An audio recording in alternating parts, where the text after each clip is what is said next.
एक किसान अपने खेत में काम कर रहा था कि तभी जोर की आवाज़ हुई।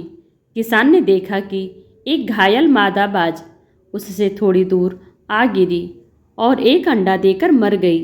पहले तो किसान ने सोचा कि शायद बेहोश हो गई है। तभी उसे बाज के गले के पास एक गहरा जख्म दिखाई दिया और मृत्यु का कारण समझ आया। किसान की समस्या यह थी कि अब उस अंडे का क्या करे। उसे और कुछ नहीं सूझा तो उसने अपने बाड़े में ले जाकर, जहां अन्य मुर्गियां अंडा सेने के लिए बैठी थी, उन अंडों के बीच रख दिया। मुर्गी के उन अंडों को, जिसमें से बच्चे निकलने होते हैं, कुछ दिन तक एक अलग तापमान की आवश्यकता पड़ती है। तब मुर्गी अपने अंडों के ऊपर बैठ जाती है और अपने अंडों को अपने पंखों से ढककर रखती है, जिससे मुर्गी के शरीर की गर्मी से अंडों का तापमान गर्म रहता है। इस प्रक्रिया को अंडे सेना कहते हैं। समयानुसार उन अंडों में से एक एक करके बच्चे निकले। बाज के अंडे से भी बच्चा निकला।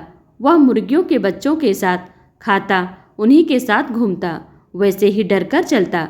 जबकि बाज, जिसे इंग्लिश में हॉक कहते हैं, एक शिकारी पक्षी होता है जो खुले आसमान में उड़ता है और अपने भोजन के लिए स्वयं शिकार करता है।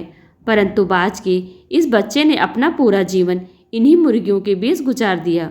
उन्हीं की तरह उसे जमीन पर जो दाना मिलता वही खाकर पेट भर लेता।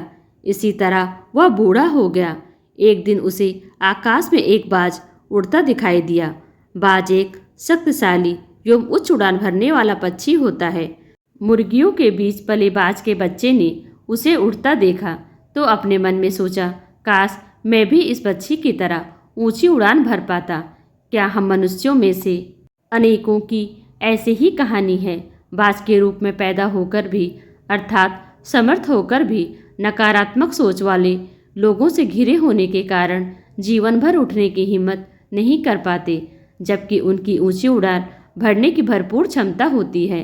अतः अपने मन में यह विश्वास रखकर चलिए कि आप बहुत कुछ कर सकते हैं, क्योंकि आप बाज जैसे समर्थ हैं। आप में अपूर्व क्षमताएं हैं। बस नकारात्मक लोगों से बचकर रहिए।